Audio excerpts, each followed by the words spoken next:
अस्सलाम वालेकुम बेटा। आज मैंने आप लोगों के साथ डिस्कस करना है फेब मार्च 2023 का पेपर 52। अच्छा बेटा, ये पेपर मैंने अलग अलग क्लासेस में थोड़ा थोड़ा बच्चों के साथ डिस्कस करा था। अलग अलग सवालात थे इसके। एक सवाल इसका जेन्युइनली मुझे अच्छा लगा था, यानी कि वो इतना अच्छा था कि जब मैं वो फर्स्ट अटेम्प्ट में खुद कर रहा था तो मैं भी उसकी लॉजिक नहीं पकड़ पा रहा था। यानी कि it took me around good 5 to 8 minutes to understand that particular question. वो मैं भी आप लोगों को दिखा भी देता हूँ। सही है। अब जैसे कि इस पेपर के अंदर पहला सवाल बड़ा सिंपल है कि भाई इन्होंने क्या कह दिया है। Each year the total number of hours X of sunshine in Kintoos is recorded during the month of June. ठीक है बेटा, कोई जगह है जहां पे सनशाइन रिकॉर्ड कर रहे हैं इन द मंथ ऑफ जून। सही है। Total number of hours. सही है। किसी भी साल में कितने नंबर ऑफ आवर्स है ना। अच्छा, the results for the last 60 years are summarised. पिछले 60 साल के जो बेटा आपके जून के वो हैं वो रिकॉर्ड हुए हैं। ठीक है। कि आपके पास each year total number of years इन्होंने काउंट करके दे दिए हैं। ठीक है। अब यहां पे कहानी क्या हो रही है बेटा। ऐसे 4 साल थे जिनमें 30 to 60 आवर्स की सनशाइन थी। 8 साल थे जहां पे 60 to 90 आवर्स की सनशाइन। फिर बेटा 14 आवर्स थे, 14 years थे जहां पे 90 to 110 आवर्स की सनशाइन थी इन जून। 25 आवर्स थे एंड सो ऑन बेटा। ये आपके पास पूरी डेटा बना के दे दिया। सही है। अब इन्होंने क्या कह दिया, draw a cumulative frequency curve graph to illustrate the data. बेटा अगर क्यूमुलेटिव फ्रीक्वेंसी ग्राफ बनाना है तो मैं पहले तो यहाँ पे नंबर ऑफ ईयर्स, यानी कि यहाँ पे तो डायरेक्टली फ्रीक्वेंसी दी हुई है। ये तो फ्रीक्वेंसी है। तो मुझे एक कॉलम बनाना पड़ेगा बेटा क्यूमुलेटिव फ्रीक्वेंसी का। तो बेटा 60 आवर्स से कम के कितने हो गए, 4 हो गई। बेटा 90 आवर्स से कम की इसमें क्या हो जाएगा, 4 + 8 12 हो गई। फिर बेटा 110 आवर्स से कम, बेटा 12 + 14 which is 26 and so on. हमारे पास बेटा क्यूमुलेटिव फ्रीक्वेंसीज आ गई।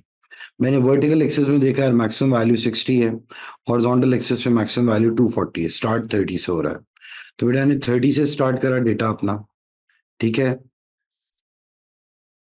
जैग लाइन भी मैंने दिखा दी। 30 30 के डिफरेंस पे मैंने स्केल बना दी हॉरिजॉन्टल एक्सिस पे, सो दैट 300 तक चला जाऊं। और वर्टिकल एक्सिस पे मैंने बेटा 5 5 के डिफरेंस से बनाया, 5 10 15 एंड सो ऑन। अब बेटा हम लोगों ने यहाँ पे क्या देखना है कि यार 60 आवर्स से कम की क्या क्यूमुलेटिव फ्रीक्वेंसी है, 4। और 30 आवर्स से कम की 0 है। 30 पे बेटा 0। 60 से कम पे हमारे पास क्या आ गई, 4 आ गई। फिर बेटा उसके बाद 90 से कम पे क्या है, 12 है। 90 से कम पे 12 बना दी बेटा यहाँ पे एंड सो ऑन। अब बेटा आपका ये पूरा एक इस तरह से स्मूथ सा कर्व बन गया है। ठीक है। अब आप लोगों से इन्होंने क्या पूछा है, use your graph to estimate the 70th percentile of the data. बेटा अगर आपको 70th परसेंटाइल चाहिए तो आप लोग क्या करेंगे बेटा, 70/100 इंटू जो टोटल फ्रीक्वेंसी है विच इज 60। तो बेटा वो वैल्यू आती है 42। अब आप क्या हरकत करेंगे, क्यूमुलेटिव फ्रीक्वेंसी पे 42 पे एक हॉरिजॉन्टल लाइन बनाई। उस पे देखिए यार करस्पॉन्डिंग एक्स की वैल्यू क्या आ रही है, 120 आ रही है। सही है। तो मैंने यहाँ पे एक्स की वैल्यू लिख दी 120। कोई परेशानी की बात नहीं है। फिर इन्होंने क्या कह दिया है, calculate the an estimate for the mean number of hours of sunshine in Kinto during June over the last 60 years। बेटा अगर मुझे मीन चाहिए तो मैं पहले पता है क्या करूंगा, मैं इसी डेटा को कॉपी करूंगा। इसकी मिड वैल्यूज चाहिए होंगी यार क्योंकि मुझे। सही है। अब बेटा अगर मुझे इन सब की मिड वैल्यूज चाहिए तो मिड वैल्यू तो निकालनी होगी भाई हमें। देखो बेटा 30 से 60 की मिड वैल्यू क्या है, 45। 60 से 90 की मिड वैल्यू है 75। 90 से 110 की मिड वैल्यू है 100। 110 से 140 की वैल्यू है 125। 140 से 180 की वैल्यू है 160। 180 से 240 की मिड वैल्यू है 210। सही है बेटा, मीन चाहिए ना, तो अब आपको क्या करना पड़ेगा, ये एफ है। ओके, अब आप एक और कॉलम बना देंगे एफ एक्स का। अब एफ एक्स के कॉलम में आप क्या करेंगे बेटा, 45 को 4 से मल्टीप्लाई, 45 इंटू 4 90 180 होता है। फिर बेटा 8 इंटू 75, सही है बेटा। अगर आपको चाहिए 8 इंटू 75, ऐसे बेस्ट होता कि अगर आप में से कोई बच्चा साथ में कैलकुलेटर रख रहा होता।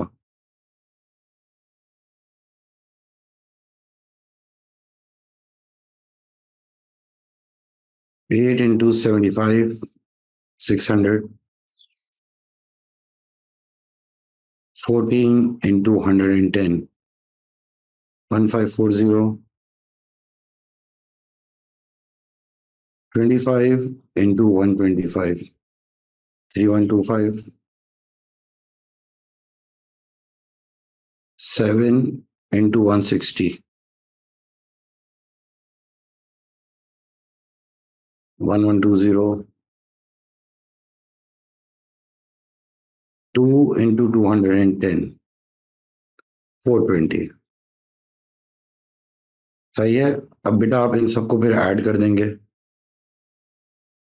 Plus 1120 plus 3125 plus 1540 plus 600 plus 180, तो यार है 6985। बेटा क्या यही आंसर?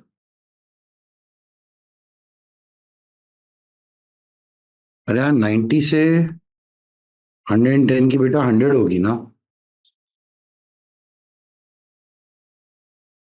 ये बेटा वैल्यू 100 है। चलो, तो बेटा ये वाली वैल्यू हमने गलत निकाली है। फिर से करना पड़ेगा ऐड। 420 प्लस 1120 प्लस 3125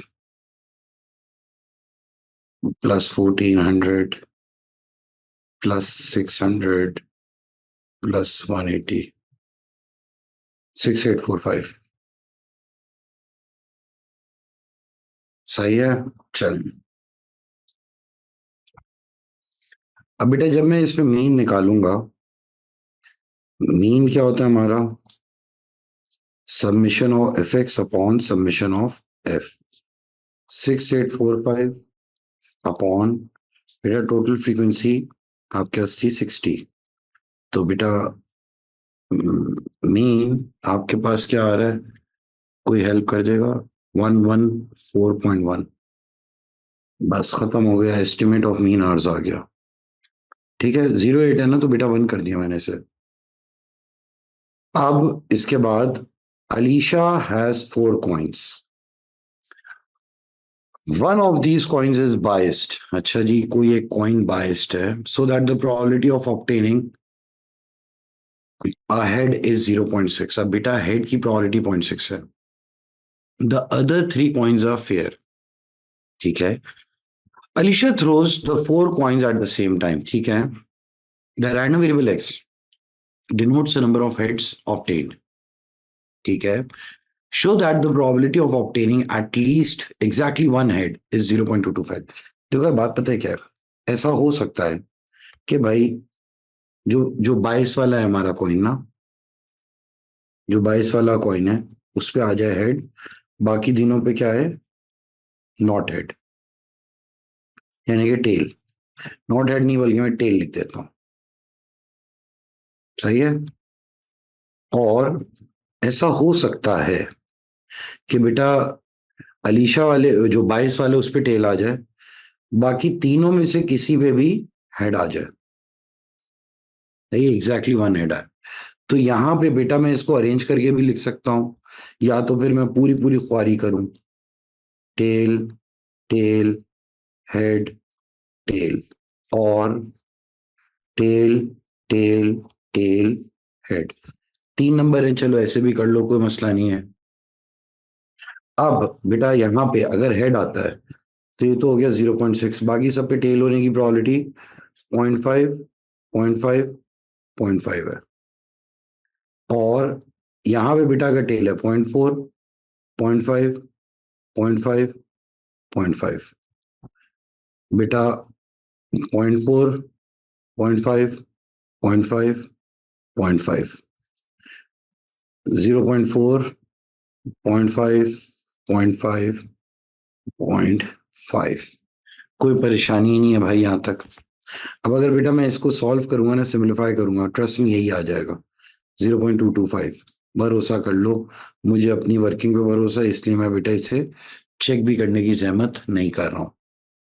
फिर इसके बाद इन्होंने क्या कह दिया, complete the following probability distribution table for x. भाई एक ही है, अब दो हेड आ जाएं या तीन हेड आ जाएं, इसको भी आपने देखना है। अरे यार, अगर फर्ज करो एक्स की वैल्यू 2 है, एक्स की वैल्यू 2 है, तो हम लोग यहाँ पे क्या करेंगे? इसका क्या मतलब है, दो हेड आ रहे हैं। भाई ऐसा हो सकता है कि अलीशा वाले पे हेड आए, बाकी तीनों में से किसी एक और पे हेड आ जाए, और ऐसा हो सकता है कि अलीशा वाले पे टेल आए, बाकी तीन में से किसी दो पे हेड आ जाए। देखो, अब बात यह है कि अलीशा वाला तो फिक्स है, इस पे अगर हेड आ गया इसकी प्रोबेबिलिटी है 0.6। लेकिन इन तीनों में से अगर किसी एक पे हेड आता है, इन तीनों में से किसी एक पे हेड आता है, तो 0.5 इंटू 0.5 इंटू 0.5, तो ये अरेंज कैसे होगा? 3 फैक्टोरियल अपॉन 2 फैक्टोरियल। भाई इन तीनों को मैंने यहाँ पे अरेंज करा है। अच्छा, ओवरऑल को क्यों नहीं करा?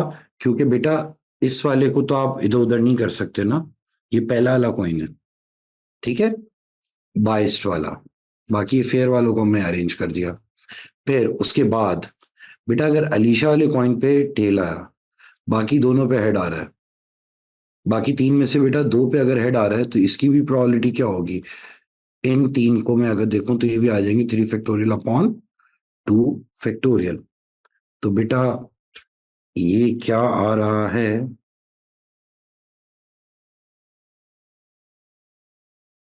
0.5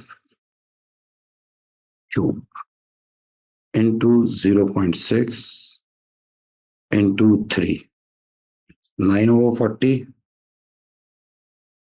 plus 0.5 cube into 0.4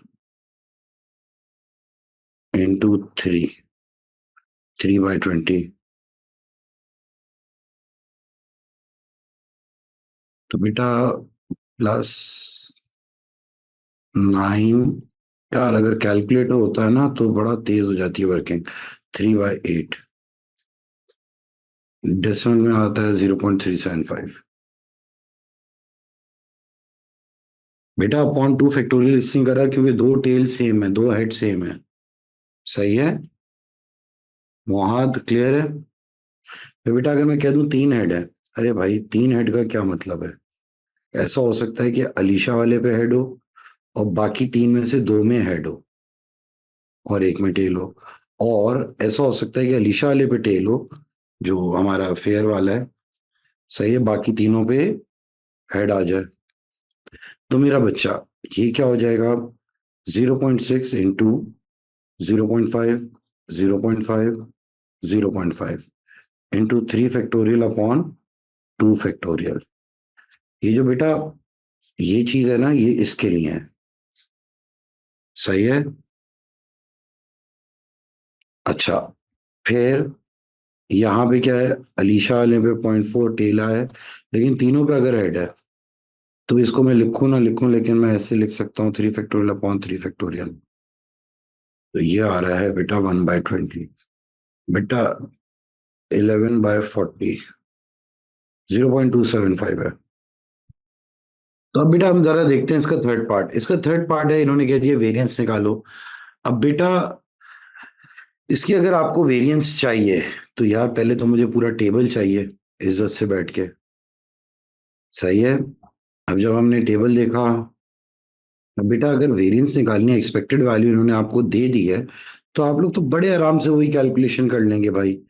variance of x, सही है, इज इक्वल टू 0 का स्क्वायर इंटू 0.05 प्लस 1 का स्क्वायर इंटू 0.225 प्लस 2 का स्क्वायर इंटू 0.375 प्लस 3 का स्क्वायर इंटू 0.275 प्लस 4 का स्क्वायर इंटू 0.075। बेटा ये आ गया, और माइनस क्या कर दिया आपने, 2.1 का स्क्वायर। तो बेटा वेरिएंस ऑफ एक्स इसकी आप लोग निकाल लेंगे, ये आ जाएगा बेटा 5.4, हाँ सही है, माइनस 2.1 का स्क्वायर। तो बेटा इसका आ रहा है आंसर 0.99। अच्छा बेटा मेरा इंटरेस्ट असल में इसके क्वेश्चन नंबर 3 में है, नहीं बल्कि 3 में नहीं है, 4 है, पता नहीं वो कौन सा है, नहीं ये भी नहीं है, 5 में है मेरा इंटरेस्ट। जल्दी से मैं बस 5 पे आना चाह रहा हूँ। अब बेटा मेरी बात सुने, 80% of residents of Kinwawa are in favor of leisure center being built in the town. ठीक है, 20 residents of Kinwawa are chosen at random and asked in turn whether they are in favor of leisure center. ठीक है भाई, किसी भी town में मेरा बच्चा 80% लोग लेजर सेंटर के फेवर में है, ठीक है, यानी कि पी हो गया। कितने रेजिडेंट उठाए, 20। People are discrete in nature, तो सिर्फ 20 लोगों की बात हो रही है, तो हम बायनॉमिली कर सकते हैं। Find the probability that more than 17 of these residents are in favour of the laser centre. In favour होने की प्रोबेबिलिटी क्या है बेटा, 80% यानी कि 0.8 है, और बेटा टोटल रेजिडेंट्स 20 हैं, तो बेटा बायनॉमिली डिस्ट्रीब्यूट करा इन कॉमा पी, मोर देन 17 का है तो 18, 19, 20, ये आराम से आपने बायनॉमिली कर लिया, इसमें कोई परेशानी आएगी ही नहीं। फिर उसके बाद इन्होंने क्या कह दिया है, find the probability that the fifth person asked is the person who is not in the favour of the laser centre. यानी कि बेटा यहां पे बात ये हो रही है कि भाई जो पांचवा बंदा हमने उठाया है ना, वो होगा पहला बंदा जो कि फेवर में नहीं है। अब कोई इवेंट पहली बार जब हो, सही है, उस इवेंट को लिए हम लोग यूज करते हैं ज्योमेट्रिक डिस्ट्रीब्यूशन। अब बेटा फेवर में होने की जो है प्रोबेबिलिटी 0.8 है, तो नॉट इन फेवर की हो जाएगी 0.2। तो हम लोग कह सकते हैं कि जो पांचवा बंदा है वो पहला बंदा है जो कि नॉट इन फेवर है, इज द फर्स्ट पर्सन। तो आपने क्या कह दिया, x is geometrically distributed with probability 0.2। तो यानी कि इससे पहले जो 4 बंदे होंगे वो इन फेवर होंगे। भाई अगर नॉट इन फेवर की प्रोबेबिलिटी 0.2 है तो इन फेवर होने की प्रोबेबिलिटी 0.8 है, तो 0.8 की पावर 4 इंटू 0.2, एक नंबर दे दिए इतने आराम से। फिर इसका जो पार्ट सी है उसमें क्या बात हो रही है, find the probability that the seventh person asked is the second person who is not in favour of the laser centre. यानी कि सातवां बंदा दूसरा आदमी है जो कि नॉट इन फेवर है। अब इसका मतलब ये है कि देखो सातवां आदमी तो दूसरा होगा, यानी कि उससे पहले जो 6 बंदे हैं उन 6 में से भी कोई एक ऐसा इंसान होगा जो कि नॉट इन फेवर होगा। अब 6 बंदे जो कि जिनमें से एक नॉट इन फेवर हो, तो मैं उसे लिख सकता हूं favour favour favour favour favour not favour. यानी कि बेटा इन 6 में से 5 फेवर में होंगे और एक नॉट इन फेवर होगा। तो बेटा 5 फेवर की 0.8 की पावर 5, एक नॉट इन फेवर 0.2। इन 5 को बेटा मैं अरेंज कैसे कर सकता हूँ, 6 फैक्टोरियल अपॉन 5 फैक्टोरियल, और जो सेकंड बंदा जो नॉट इन फेवर है उसकी तो प्रोबेबिलिटी आई 0.2, सही है। तो बेटा इस पर्टिकुलर सवाल में इन्होंने मांगा क्या था कि भाई जो सातवां बंदा है वो दूसरा बंदा है जो नॉट इन फेवर हो। तो इसका मतलब क्या है कि पहले जो हमने 6 बंदे उठाए थे उनमें से कोई एक बंदा होगा नॉट इन फेवर, और जो दूसरा बंदा नॉट इन फेवर है वो सातवां बंदा है। तो भाई फेवर होने की प्रोबेबिलिटी तो है 0.8 की पावर 5 और नॉट इन फेवर की पावर 1। लेकिन ये अरेंज कितने, इन 6 में से कोई एक है ना नॉट इन फेवर वाला, तो अरेंज कैसे होगा, 6 फैक्टोरियल अपॉन 5 फैक्टोरियल, सही है। और फिर मजीद आपने मल्टीप्लाई कर दिया सेकंड बंदा जो कि नॉट इन फेवर है 0.2 से। तो बेटा ये सवाल में आपको इतनी लॉजिक लगानी थी। बेटा क्वेश्चन नंबर 4, ये सिंपल क्वेश्चन है। The probability that it will rain on any day is 0 is x. किसी भी दिन बारिश हो रही है इसकी probability x है। If it is raining, the probability that Aaron wears a hat is 0.8 and if it's not raining the probability that he wears a hat is 0.3। यानी बारिश में बेटा ये हैट पहनेगा 0.8, नहीं पहनेगा तो 0.2 हो गई। यानी कि बारिश हुई, हैट पहनी या नहीं पहनी। बारिश नहीं हुई, बारिश होने की अगर प्रोबेबिलिटी एक्स है तो नहीं होने की 1 - x है। उसमें हैट पहनने की प्रोबेबिलिटी 0.3 है, नो हैट की डेफिनेटली 0.7 हो जाएगी। अच्छा, whether it is raining or not, if Aran wears a hat, the probability that he wears a scarf is 0.4। बेटा ये पता नहीं आदमी टोपी के साथ साथ स्कार्फ भी पहन रहा है, पता नहीं कहाँ का है, स्कार्फ पहन रहा है बेटा ये। तो बात ये है कि बेटा स्कार्फ पहनने की प्रोबेबिलिटी है 0.4 जब टोपी पहनी हुई है। If he does not wear a hat the probability that he wears a scarf is 0.1। ठीक है, अब बेटा नो हैट पे स्कार्फ की प्रोबेबिलिटी 0.1 है। तो बेटा मैंने पहले हैट पे देखी scarf, no scarf, no hat पे स्कार्फ, नो स्कार्फ। अच्छा, फिर इन्होंने क्या कह दिया, the probability that on a randomly chosen day it is not raining and Aaron is not wearing a hat और अ स्कार्फ इज 0.6। किसी भी दिन बेटा, किसी भी दिन बारिश नहीं हो रही है और ये ना हैट पहन रहा है ना स्कार्फ, इसकी प्रोबेबिलिटी है 0.36। बारिश नहीं हो रही है, ना हैट पहन रहा है ना स्कार्फ, इसकी प्रोबेबिलिटी है बेटा 0.36। तो 1 - x इंटू 0.7 इंटू 0.9, इसको इन्होंने कह दिया 0.36। नेचुरली आप लोग एक्स की वैल्यू बड़े आराम से निकाल सकते हैं फिर। सही है, तो बेटा इस सवाल के लिए ट्री डायग्राम बनाना पड़ता। अब आया बेटा मेरे काम का सवाल। गाइस ये सवाल ऐसा है जो कि मुझे बहुत पसंद है, ट्रस्ट मी, या आप लोगों को देखना होगा, बहुत गौर से सुनना। अच्छी बात है Fuzail. Marco has 4 boxes labeled K, L, M and N। बेटा मार्को के 4 डब्बे हैं, उन 4 के नाम क्या है, KLMN। He places them in a straight line in the order KLM and with N on the left। नहीं भाई, K on the left यानी कि ऐसे रख रहे हैं KLMN।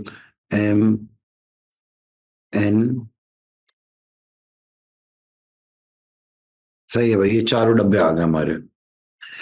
Marco also has 4 colored marbles. One is red, one is green, one is white, one is yellow। Red, green, white, yellow. ठीक है भाई। He places a single marble in each box. हर बॉक्स में बेटा ये एक marble डाल रहा है एट रैंडम, रैंडमली बेटा ये कर रहा है। Events A and B are defined as follows. अब बेटा ए और बी चेक करो इवेंट क्या है। इवेंट ए ये क्या कह रहा है, the white marble is in either box L और एम। व्हाइट मार्बल या तो एल में है या तो एम में है।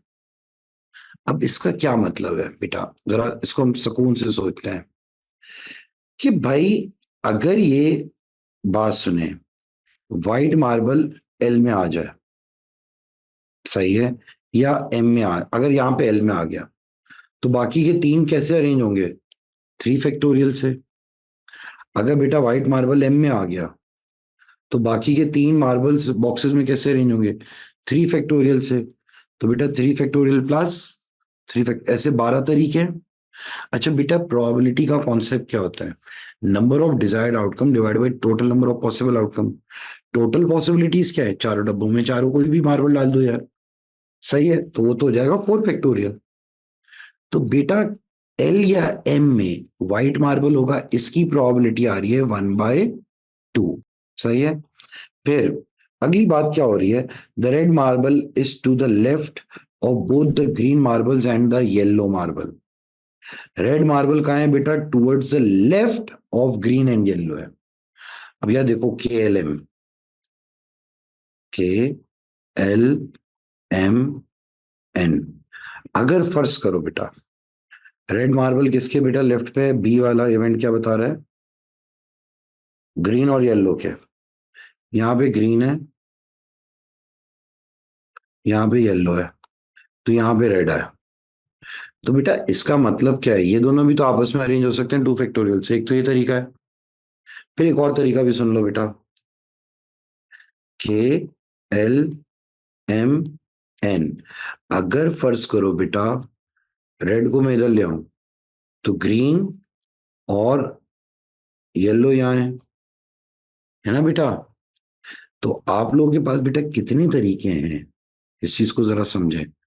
बेटा ऐसे हमारे पास कितने तरीके आ जाएंगे यार। एक तो तरीका ये हो गया कि भाई अगर ग्रीन येलो यहाँ है, ग्रीन येलो व्हाइट यहाँ है, ये अरेंज हो गया 1C1 से। और ऐसा हो सकता है, सुने बेटा, ऐसा हो सकता है कि रेड को मैंने यहीं पे रखना है, सही है। तो और हमारे पास बेटा ये 1C1 और ये 2 फैक्टोरियल से अरेंज हो जाए आपस में ही खाली, यानी कि मैंने व्हाइट को यहाँ पे फिक्स कर दिया। सही है मेरा बच्चा। और टोटल बेटा पॉसिबिलिटीज क्या है आपके पास, 4 फैक्टोरियल। किसी बच्चे को कोई मसला है, नहीं समझ आया, चलो कोई मसला नहीं बेटा, मैं फिर बताता हूँ। देखो बेटा के एल एम एन है, ग्रीन और येलो इस तरफ हो, रेड इधर हो, तो बेटा ऐसा हो सकता है कि अगर रेड पहले में ही आ गया तो ग्रीन येलो व्हाइट यहाँ पे ये आपस में अरेंज कैसे हो जाएंगे, 3 फैक्टोरियल से। और ऐसा हो सकता है बेटा व्हाइट इधर हो, रेड इधर आ जाए तो ग्रीन और येलो इधर आए, तो बेटा ये कैसे अरेंज हो रहे हैं, 2 फैक्टोरियल से। बेटा व्हाइट को इन्हें फिक्स नहीं करा, मैंने क्या करा, पहले एक बार तीनों को इधर कर दिया, तो अभी भी क्या हो रहा है, टूवर्ड्स राइट ग्रीन और येलो है। और एक बार व्हाइट को मैंने इधर रख दिया, तो रेड ये अभी भी राइट पे क्या है, ग्रीन और येलो है। तो आपने तो सिर्फ राइट पे ग्रीन और येलो को रखना है ना। अगर ग्रीन और येलो यहाँ पे हैं तो ये कितने तरीके से अरेंज हो रहे होंगे, खाली 2 फैक्टोरियल बेस से। अगर बेटा ये सब तीनों यहाँ पे हैं तो ये कैसे अरेंज हो रहे होंगे, 3 फैक्टोरियल बेस से। टोटल बेटा अरेंजमेंट के तरीके कितने हैं, 4 फैक्टोरियल। तो बेटा 2 फैक्टोरियल होता है 2, 3 फैक्टोरियल होता है 6/24, तो आगे 8/24 विच इज 1/3। ये इतना वो है सवाल। फिर इन्होंने कह दिया determine whether or not events A and B are independent. अब इंडिपेंडेंट बोला है भाई, तो आपको तो ए इंटरसेक्शन बी भी चाहिए होगा। इवेंट ए क्या है कि व्हाइट बॉक्स क्या है, या तो एल में या तो एम में है। बी क्या है कि रेड कहां पे है भाई, लेफ्ट पे है दोनों के, ग्रीन और येलो के। ठीक है। अब अगर मैं इनकी इंटरसेक्शन देखूं, बेटा इंटरसेक्शन में क्या बात आ जाती है कि व्हाइट मार्बल हो या तो एल में या तो एम में। अगर फर्ज करो व्हाइट मार्बल यहां है, अगर व्हाइट मार्बल यहाँ है, सही है, तो बेटा क्या ऐसा हो सकता है कि रेड के इस तरफ आ जाए वो येलो, और कौन सा बोला इन्होंने, ग्रीन। सही है। अब आपने अगर इंटरसेक्शन निकालनी है तो ये क्या हो जाएगी बेटा, 2 फैक्टोरियल डिवाइड बाय 4 फैक्टोरियल। कोई मसला है किसी को। तो बेटा आपका अभी भी आंसर क्या आ रहा है, 1/6 आ रहा है। सर कम से कम इसके 5 मार्क्स तो होने चाहिए, नहीं है बेटा, सिर्फ 3 नंबर है। तो बेटा आपके ए इंटरसेक्शन बी क्या आ गया, 4/24। सही है। अब बेटा जरा इधर आए, ये एक सवाल है यार सिंपल। इन अ साइकिलिंग इवेंट, बेटा कोई साइकिलिंग इवेंट है, the times taken to complete a course are modeled by a normal distribution with mean this and standard deviation 8.4. Find the probability that a randomly chosen cyclist has a time less than 64 minutes. सही है। अब बेटा normally distributed है 62.3 and 8.4 का square, और फिर probability of x being less then 74 का है। तो यार आपने बेलकर बनाया बेटा, 74 से पीछे की Z value x minus mu upon standard deviation. तो बेटा ये आ रही है 1.393। ठीक है। और इस पे बेटा करस्पॉन्डिंग प्रोबेबिलिटी आ जाएगी 0.918। ठीक है मेरा बच्चा। अब यहां पे अगला पार्ट क्या है बेटा, find the probability that 4 randomly chosen cyclists all have times between 50 and 74 minutes. सही है। अब बेटा यहां पे हम क्या करेंगे, अब बेटा यहां पे क्या हो रहा है कि 4 साइकिल्स चूज करें और चारों का जो टाइम है वो बेटा 50 से 74 मिनट्स के बीच में। पहले तो मैं देखूंगा किसी भी एक साइकिलिस्ट का 50 से 74 मिनट्स के बीच में टाइम क्या है। तो मैंने क्या हरकत करी बेटा, ये नॉर्मली डिस्ट्रीब्यूटेड है, पहले मैंने किसी एक साइकिलिस्ट का 74 से 50 मिनट्स के बीच का टाइम निकाला। बेटा वही x minus mu upon standard division, x minus mu upon standard division, ये तो हो गया। फिर उसके बाद बेटा इनकी जेड वैल्यूज आ गई, सही है। जेड वैल्यूज जब आ गई 1.393 माइनस 1.464, बेटा इसकी प्रोबेबिलिटी डायरेक्टली क्या आ गई, 0.868 आ गई। ठीक है, अभी कह रहे हैं हमने 4 साइकिलिस्ट चूज करें, चारों का टाइम इसी के बीच में, चारों के चारों का। अब यार अगर चारों के चारों का इसी के बीच में टाइम है तो आप लोग क्या करोगे, आप लोग बड़े आराम से बैठ के इसके ऊपर पावर दे दोगे 4। अच्छा कोई बच्चा कह रहा है कि सर ये वाली चीज गलत आई हुई है। बेटा ये वाली चीज गलत हो नहीं सकती, चलो फिर भी अगर आप कह रहे हो तो मैं देख लेता हूँ, कोई परेशानी की बात नहीं। मेन्यू 7, बेटा मैं किन दो के बीच की चाहिए,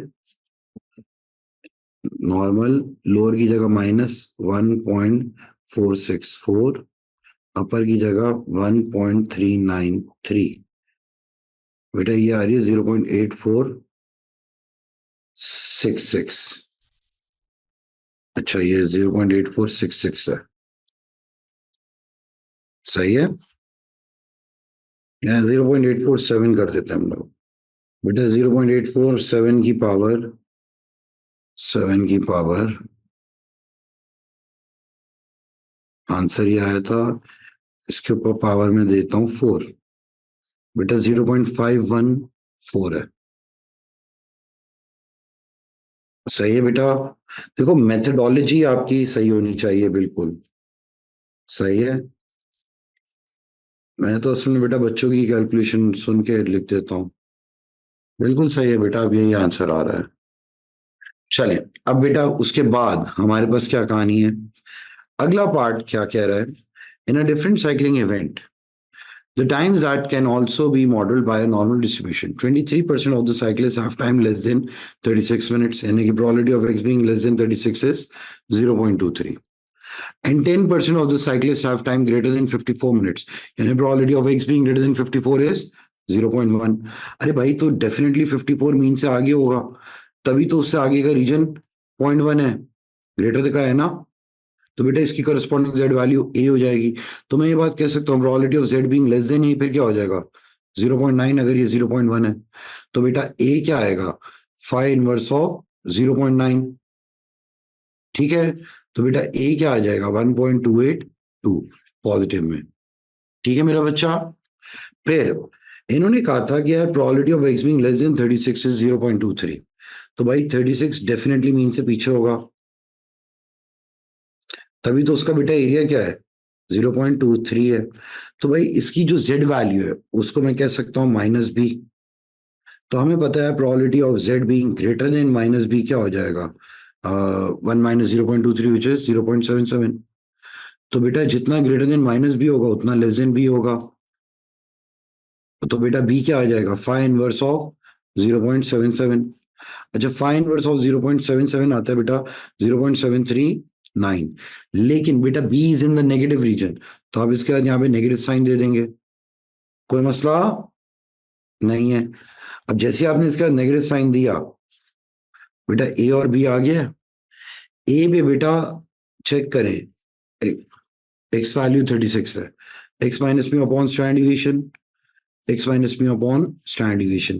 तो बेटा we can definitely solve this equation simultaneously, and 36 minus mu is equal to -0.739 lambda. तो बेटा म्यू क्या आ जाएगा 36 प्लस 0.739 सिग्मा। म्यू आ गया मेरा बच्चा, तो ये क्या हो जाएगा 54 माइनस म्यू की जगह 36 plus 0.739 sigma is equal to 1.282 sigma. बेटा 54 माइनस 36, 54 माइनस 36 18 है, इज इक्वल टू बेटा वहां पे जाके ऐड हो जाएगा 1.282 प्लस 0.739। तो बेटा ये क्या आ गया आपके पास 2.021। तो बेटा सिग्मा क्या आ रहा है 18 डिवाइड बाय आंसर। बेटा 8.91 आ रहा है, यानी कि स्टैंडर्ड डिवीजन आ गई बेटा 8.91।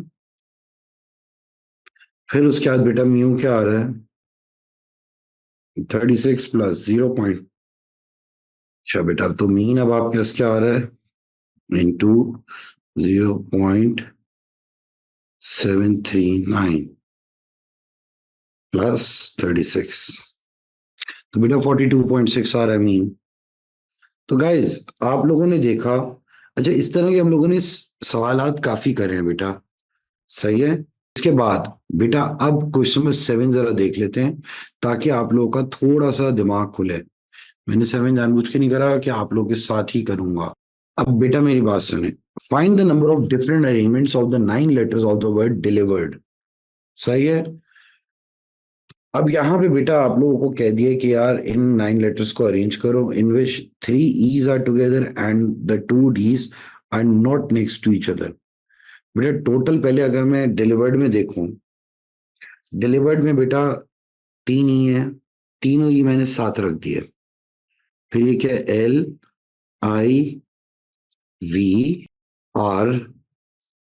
बेटा ये हैं बाकी के हमारे। इन्होंने अब यहाँ पे सवाल में क्या रिक्वायरमेंट करी है कि भाई find the number of arrangements in which 3 E's are together, यानी कि तीनों ई का एक यूनिट बन जाएगा बेटा। तो ये अरेंज होगा 3 factorial upon 3 factorial and the 2 D's are not next to each other, यानी कि दोनों के दोनों D's सेपरेटेड हैं। अच्छा अब मैं एक बात कह रहा हूँ, मेरे पास यूनिट्स कितने बन गए गाइस, जरा सुकून से अब हम लोग देखते हैं। 1 2 3 4 5, 5 यूनिट बन गए हैं। सही है। तो बेटा ये पांचों यूनिट कैसे अरेंज होंगे भाई, 5 factorial into 3 factorial upon 3 factorial, क्योंकि तीनों ये सेम थे। लेकिन इनके बेटा बीच में गैप्स कितने हैं 1 2 3 4 5 6, 6 गैप्स हैं। इन 6 गैप्स में से किसी दो में डी आएंगे, यानी कि 6C1 इंटू 5C1। लेकिन दोनों डीज आपस में बेटा रिपीटेड हैं, तो आपने डिवाइड कर दिया किससे मेरा बच्चा 2 फैक्टोरियल से। तो मेरा बच्चा आपका आंसर आ रहा है 5 factorial into 6 into 5 divide by 2। तो बेटा इसका आंसर आ जाएगा 1800। गाइस आप ये देखेंगे ये सवाल बड़ा सिंपल सा है। अब मैं बेटा आप लोग के इसमें डाउट्स देखता हूँ कि आप लोग क्या पूछना चाह रहे हैं। एक सेकंड रुकें। पहले एक बच्चे ने सवाल पूछा है, पहले आयान आबिद ने कहा अब अगला पार्ट क्या कह रहा है, find the probability that a randomly chosen arrangement of the 9 letters in the word delivered has exactly 4 letters in between the 2 D's। अब बेटा इन्होंने अरेंजमेंट मांगे हैं कि भाई एग्जैक्टली 4 लेटर हो इन बिटवीन 2 D's।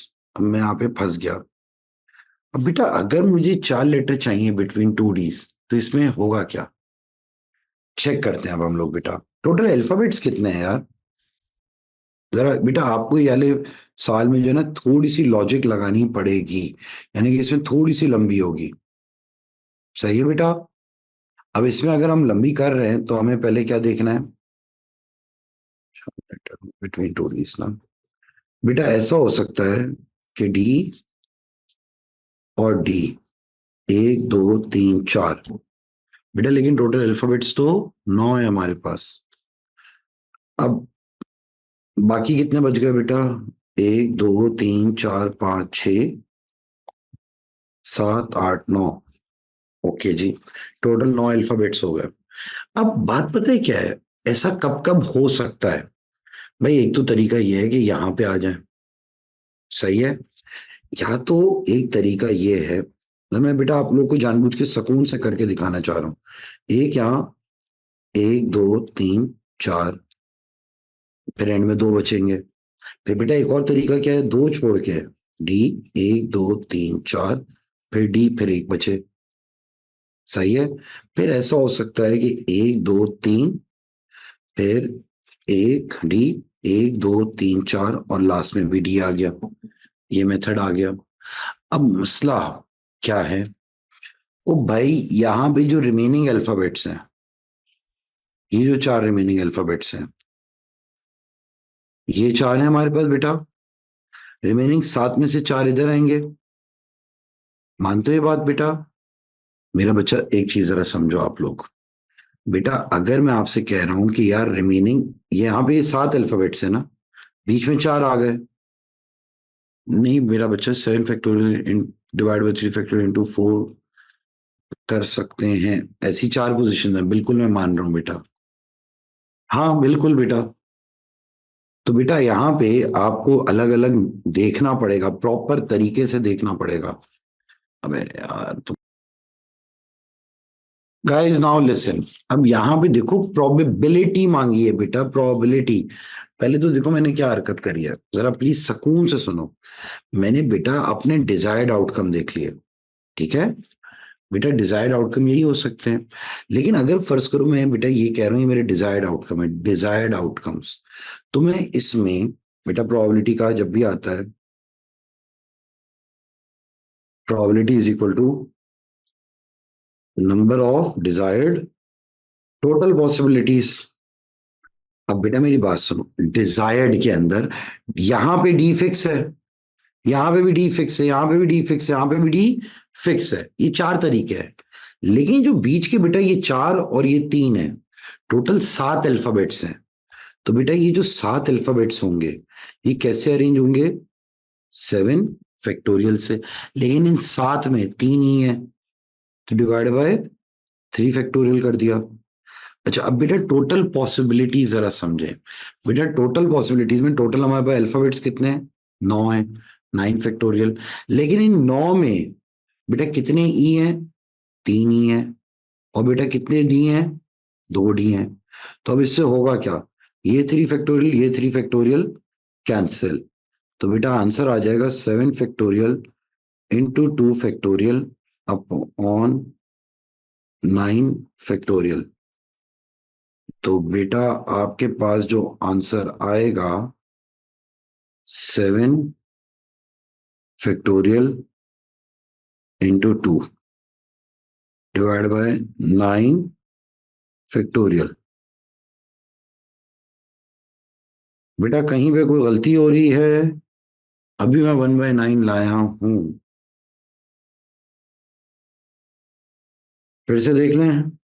अरे हाँ ये इंटू 4 भी तो होगा, ये इंटू 4 मैंने नहीं करा। ऐसे चार तरीके हैं, इंटू 4। देखो बेटा यही आना चाहिए आंसर, मुझे यहां तक लगता है। 7 factorial into 2 factorial into 4 divide by 9 factorial. बेटा 1/9 आ रहा है। हाँ हाँ सही है। बेटा ये हमारा आंसर सीधा सीधा आ गया। अब इसके बाद हम लोगों ने क्या हरकत करनी है, इसका अगला पार्ट, अच्छा 5 नंबर दिए इतनी सी वर्किंग के, लेकिन बात हुई है कि इसमें सोचना था, सोचने के मार्क्स हैं भाई। यहाँ पे अब अगला पार्ट इन्होंने क्या कह दिया है, इन्होंने अब कह दिया है कि भाई 5 letters are selected from the 9 letters in the word delivered. 5 letters आप सिलेक्ट कर रहे हो 9 लेटर्स में डिलीवर्ड में से। Find the number of different selections if the 5 letters include at least one D and at least one E. यार एक काम करते हैं, कम एक डी और कम से कम एक ही हो ना। एक बार मैं, दो डी और तीन ही है ना, एटलीस्ट का है कम से कम। तो मैं एक बार एक काम करता हूँ, 2 डी ले लेता हूँ और तीन ई ले लेता हूँ। सही है। और मैं ऐसा कर सकता हूँ बेटा, एक डी ले लूं, तीन ई ले लूं, और ऐसा कर सकता हूँ बेटा 2 डी रखें हम लोग और दो ई रखें। हम्म। और बेटा ऐसा हो सकता है 2 डी रखूं, एक ई रखूं, सही है बेटा, 5 अल्फाबेट्स है ना। वे तो बेवकूफ आदमी, देखो जब 2D 2 E हुए 5 हो गए, यहाँ पे 1D 3 E और एक वन अनदर होगा। यहाँ पे 2D 2 E फिर वन अनदर होगा, 2D एक ही, फिर बाकी टू अनदर होंगे। सही है। अच्छा, यार तुमने यार पूरा टेम्पो तोड़ दिया। एक दो, मैं क्या कर रहा था, 2D, पहले ने 2D रखे, 3 E रखे, 2D रखे, 2 E रखे, 2D रखे, एक ही रखा। अब मैं क्या कर रहा हूँ बेटा, एक डी रखता हूं और 2 E रखता हूं, और एक डी और एक ही रख देता हूं, एक डी एंड एक ई रख दिया। सही है। अब बेटा मैं अगर इसको सॉल्व करने जाऊं, बेटा दोनों के दोनों डी आ जाएं। सही है। तो इसका मतलब क्या है, 2C2, तीनों के तीनों ई आ गए, तो 3C3, 5 हो गए पूरे। लेकिन अच्छा बेटा, डिलीवर्ड के अंदर एक कहानी जरा समझो, 2 E हैं और 3 E हैं, 2D हैं, बाकी अल्फाबेट्स कौन से हैं, LIVR,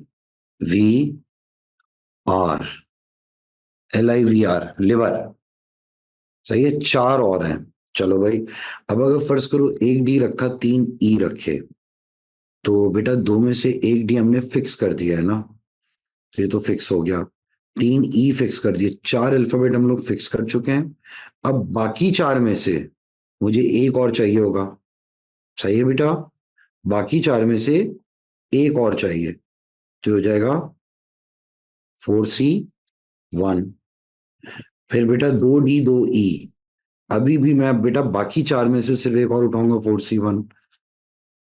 फिर 2D एक ही, 3 आ गए हैं, दो और चाहिए, बाकी 4 में से 4C2। एक डी एक ही, 3 आ चुके हैं, मुझे दो और चाहिए, बाकी 4 में से चाहिए 4C2। बेटा एक डी और एक ही, तो बाकी 4 में से मुझे 3 चाहिए होंगे। सही है, ताकि पूरे 5 हो। तो बेटा ये तो हो गया हमारा सीधा सीधा 1, ये हो गया 4, ये भी हो गया 4, 4C2 6, फिर ये भी हो गया 6, ये भी हो गया 4। तो बेटा इसका आंसर 12, 24, बेटा 25 आएगा इसका आंसर। अब एक बच्चा डायरेक्ट कर रहा है 2C1 3C3 इंटू 4C1। नहीं मेरा बच्चा, वो फिक्स कर दिया ना, जब फिक्स कर दी किसी चीज को सिलेक्शन में, फिर आप उसे कंसिडर भी नहीं करोगे। हाँ हाँ बेटा, नहीं नहीं ऐसे आप नहीं करते, फिर उनकी रेपुटेशन को देखना पड़ता है ना हसन। सिर्फ सिलेक्शन है, फिक्स कर रहा हूं मैं यहाँ पे, मैंने इसलिए आप लोगों को फिक्स पोजिशनिंग पढ़ाया था। सही है बेटा।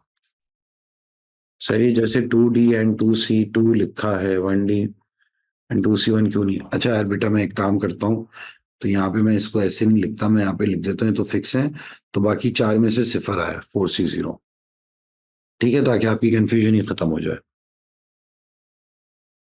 फिक्स जब भी कर रहे होते हैं तो बेटा आप फिर उसको सेलेक्ट नहीं कर रहे होते मेरा बच्चा।